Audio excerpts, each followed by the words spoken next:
മുഹമ്മദ് റിയാസ് കേരളത്തിൽ അങ്ങോളം ഇങ്ങോളം ദേശീയപാതയിലൂടെ ഇടയ്ക്കിടെ പോകും, റീൽസ് എടുക്കും, നിർമ്മാണ പ്രവർത്തനങ്ങൾക്ക് മേൽനോട്ടം വഹിക്കാനെന്ന് പറയും. ഫേസ്ബുക്കിൽ പോസ്റ്റ് ഇടും, ഞാൻ ഇന്ന സ്ഥലത്ത് പോയി, ഞാൻ എഞ്ചിനീയറെ കണ്ടു, സബ് എഞ്ചിനീയറെ കണ്ടു, ഞാൻ നിർദ്ദേശം കൊടുത്തു. വാസ്തവത്തിൽ മുഹമ്മദ് റിയാസ് പറയുന്ന ഒരു നിർദ്ദേശവും അവർക്ക് കേൾക്കാൻ ബാധ്യതയില്ല, കേൾക്കത്തുമില്ല. മന്ത്രി വന്ന് പറയുമ്പോൾ കേട്ടോണ്ട് നിൽക്കും. പറ്റത്തില്ല, നീ പോയി പണി നോക്കണമെന്ന് പറയാനുള്ള ധൈര്യം ഉദ്യോഗസ്ഥർക്കില്ല. മന്ത്രി ഇതിന്റെ പടമെടുക്കും, റീൽസ് എടുക്കും, തന്റെ മേൽനോട്ടത്തിലാണ് ഇത് ചെയ്യുന്നത് എന്ന് അവകാശപ്പെട്ടുകൊണ്ടിരുന്നു. വാസ്തവത്തിൽ ഇതൊരു നാടകം മാത്രമായിരുന്നു, റീൽസ് മാത്രമായിരുന്നു. റോഡ് നിർമ്മിക്കുന്നത് അവരാണ്, അതിലേക്കൂടെ പോയി റീൽസ് എടുക്കുന്നു. അതിനെ ജനങ്ങളെ തെറ്റിദ്ധരിപ്പിക്കാൻ കഴിയും. 2021 500 രൂപയുടെ കിറ്റ് കൊടുത്തിട്ട് വിജയിക്കാൻ കഴിയുമെങ്കിൽ ദേശീയപാത ഞങ്ങളുടേതാണ് എന്ന് സ്ഥാപിച്ചെടുക്കാൻ കഴിയുമെന്ന് സിപിന് വലിയ വിശ്വാസമായിരുന്നു. അത് ഡോക്ടർ അരുൺകുമാറിനെ പോലെ ചാനൽ അവതാരങ്ങളുണ്ട്. ആ തിയറി ശരിയാണ് എന്ന് സ്ഥാപിച്ചെടുക്കാൻ കൈരളിയും റിപ്പോർട്ടർ മാത്രമല്ല പല ചാനലുകളും അവരെല്ലാം കൂടി മത്സരിച്ചു കൊടുത്ത് ഇത് ഇവരുടേതാണ് എന്ന് സാധാരണ മനുഷ്യർക്കുള്ളിൽ ഇവർക്ക് അടിച്ചേൽപ്പിക്കാൻ കഴിഞ്ഞു. ഇവരുടെ എല്ലാ റീലുകളും, മന്ത്രി മുഹമ്മദ് റിയാസിന്റെ എല്ലാ റീലുകളും നോക്കുക, സർക്കാരിന്റെ എല്ലാ പ്രസ്താവനകളും നോക്കുക, ഇപ്പം വരെ ഇത് മുഴുവൻ അവരുടേതാണ് എന്ന തരത്തിൽ അങ്ങ് പറയുക. ഞങ്ങൾ വന്നതുകൊണ്ട് ജയിച്ചു, ഞങ്ങൾ ഉള്ളതുകൊണ്ട് നടന്നു, സർക്കാർ ചെയ്തു എന്ന തരത്തിൽ അത് വരുത്തി തീർക്കാൻ അവർ ശ്രമിച്ചു. ഒരു പരിധിവരെ ഈ മണ്ടന്മാരായ സഖാക്കൾ അത് ഏറ്റുപാടുകയും ചെയ്തു. അന്നൊക്കെ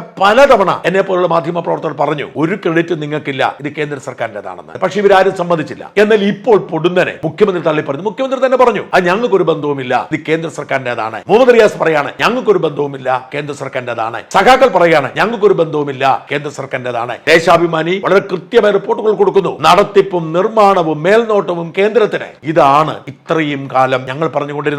കേന്ദ്രത്തിന്റെ പദ്ധതി നിങ്ങൾ കൈവശപ്പെടുത്താൻ ശ്രമിക്കുന്നു, ജനങ്ങളെ കബളിപ്പിക്കാൻ ശ്രമിക്കുന്നു. നിങ്ങൾ അത് സമ്മതിച്ചില്ല. കാരണം നിങ്ങൾ ഒരിക്കലും കരുതിയില്ല നിങ്ങളെക്കാൾ വലിയ തട്ടിപ്പ് മറ്റാരെങ്കിലും ചെയ്യുമെന്ന്. എല്ലാ നിർമ്മാണ പ്രവർത്തനങ്ങളിലും തട്ടിപ്പും അഴിമതിയും നടത്തി ശീലിച്ച CPM-കാർ ഒരിക്കലും കരുതിയില്ല മോദി സർക്കാരിന്റെ കീഴിൽ ഇത്തരം തട്ടിപ്പ് നടക്കുമെന്ന്. മോദി സർക്കാരിനെ കുറിച്ച് നല്ല മതിപ്പ് പിണറായിക്കുണ്ട്, വളരെ കൃത്യമായ മതിപ്പുണ്ട്. അതുകൊണ്ട് മോദി സർക്കാർ മേൽനോട്ടം കൊടുക്കുന്ന ഒരു പദ്ധതി ഇത്തരം തട്ടിപ്പാകുമെന്ന് കരുതാതിരുന്നത് കൊണ്ടാണ് ആ ഗർഭം തങ്ങളുടേതാണ് എന്ന് അവകാശപ്പെട്ടുകൊണ്ട് മുഹമ്മദ് റിയാസും സംഘവും രംഗത്ത് വന്നത്. പക്ഷേ ഉടനെ എല്ലാം കൂടി ഇടിഞ്ഞു വീണപ്പോൾ തലയൂരേണ്ട അവസ്ഥ വന്നു. അല്ലെങ്കിൽ ഇതിന്റെ പിതൃത്വം തലയിലിരുന്നാൽ പാലാരിവട്ടത്തിന്റെ അവസ്ഥയാകും. പാലാരിവട്ടത്ത് എന്ത് പ്രചരണമാണോ നടത്തിയത് അതൊക്കെ തങ്ങൾക്ക് കൊള്ളുമെന്നറിഞ്ഞ് അവർക്ക് തലയൂരേണ്ടി വന്നു. അന്യന്റെ ഗർഭമെടുത്ത് തലയിൽ വെച്ചാൽ എന്ത് സംഭവിക്കും എന്നതിന് തെളിവാണ് ഇപ്പോഴത്തെ മുഹമ്മദ് റിയാസിന്റെ അവസ്ഥ.